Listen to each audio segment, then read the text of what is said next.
450 বছরের প্রাচীন পচেটগড় রাজবাড়ি তো সবাই দেখেছেন, কিন্তু এই রাজবাড়ির সামনে রয়েছে এক বিশাল পঞ্চেশ্বর শিব মন্দির। মন্দিরের ইতিহাস অনেকেরই অজানা, অথচ ইতিহাস শুনলে গায়ে কাঁটা দিয়ে ওঠে। আঞ্চলিক ইতিহাস গবেষকদের মতে পচেটগড়ের ইতিহাস শুধু রাজবাড়িকে ঘিরে নয়, এই শিব মন্দিরকে ঘিরেও রয়েছে বহু শতাব্দীর কাহিনী। রাজবাড়ি ও মন্দির একে অপরের সঙ্গে অঙ্গাঙ্গিভাবে জড়িত রয়েছে। পচেটগড়ের ধর্মীয় এবং সামাজিক জীবনের কেন্দ্রবিন্দু হয়ে উঠেছিল এই মন্দির। আজও সেই ইতিহাস মানুষের কৌতূহল বাড়ায়। আঞ্চলিক ইতিহাস গবেষক বীর কুমার সির কথায় জানায়, 1769 সাল নাগাদ ওড়িশার কটক জেলার আটঘট এলাকার বাসিন্দা ছিলেন কালুমুরারি মোহন দাস মহাপাত্র। তিনি ছিলেন দুঃসাহসিক যুবক। সেই সময় তিনি মুঘল সম্রাট আকবর বাদশাহের রাজকর্মচারী হিসেবে কাজ করতেন। ওড়িশার রাজা মুকুন্দদেব আকবর বাদশাহের সঙ্গে সঙ্গবদ্ধ হয়ে উভয় সাধারণ শত্রু গৌড়ের রাজা গৌরেশ্বর সুলেমান করবানির বিরুদ্ধে যুদ্ধে অবতীর্ণ হন। সেই যুদ্ধে কালুমুরারির অসামান্য কৃতিত্ব সকলের দৃষ্টি আকর্ষণ করে। কথিত আছে, যুদ্ধ জয়ের পর কালুমুরারি পটাশপুর পরগনায় আসেন।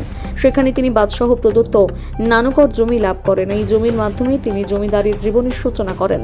প্রথম দিকে কালুমুরারি কল্যাণপুরের বসবাস শুরু করেন। পরবর্তীকালে পচের গ্রামে এসে খারে এক বিশাল গড় নির্মাণ করেন। গড় নির্মাণের পরে ঘটে তাৎপর্যপূর্ণ ঘটনা। গভীর অরণ্যের মধ্যে উদ্ধার হয় একটি প্রাচীন শিবলিঙ্গ। শিবলিঙ্গকে কেন্দ্র করে কালুমুরারি মোহনদাস মহাপাত্র পঞ্চেশ্বর শিব মন্দির নির্মাণের উদ্যোগ নেন। পরে বেনারস থেকে আরও 4টি শিবলিঙ্গ এনে এখানে স্থাপন করা হয়।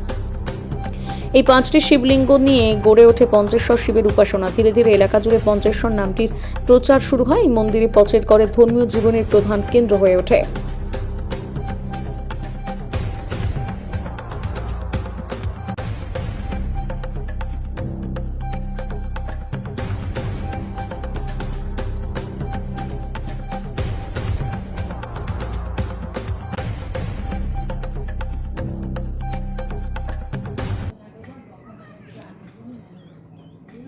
এগরা মহকুমার পটাশপুর 2 ব্লকের পচেট তথা পচেটগড় গ্রাম, যাকে এক কথা বলাই যেতে পারে মন্দিরময় দেশ।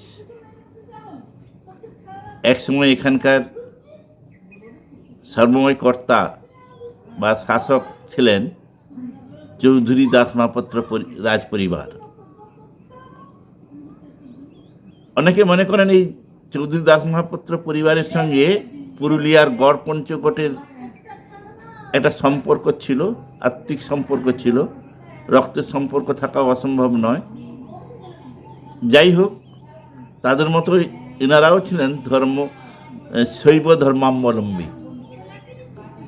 চৌধুরী দাস মহাপাত্র পরিবার শুধু ধর্মপরায়ণ ছিলেন তা নয়, এই পরিবারের শিল্প, শিক্ষা, সংস্কৃতিতে সারা ভারতে খ্যাতি ছড়িয়ে পড়েছিল। ওনারা তাদের রাজবাড়িকে কেন্দ্র করে অনেক দেবদেবীর মন্দির নির্মাণ করেছিলেন। এইরকমই একটি মন্দির পঞ্চেশ্বর মহাদেবের মন্দির। একটি বর্গাকার জায়গায় পঞ্চেশ্বর মহাদেব মন্দির নির্মিত। সপ্তদশ শতকে দক্ষিণ ভারতীয় রীতিতে ইট পাথর দিয়ে এই মন্দিরটি তৈরি হয়েছিল। এই পঞ্চেশ্বর মহাদেবকে কেন্দ্র করে চারদিকে 4টি শিবলিঙ্গ ছিল। সেই শিবলিঙ্গের উপর শিখর রীতিতেও মন্দির নির্মিত হয়েছিল। এ কথা ঠিক, আজ অনেকটাই এই ধ্বংসপ্রাপ্ত হয়েছে। তবু একথা অস্বীকার করার উপায় নেই।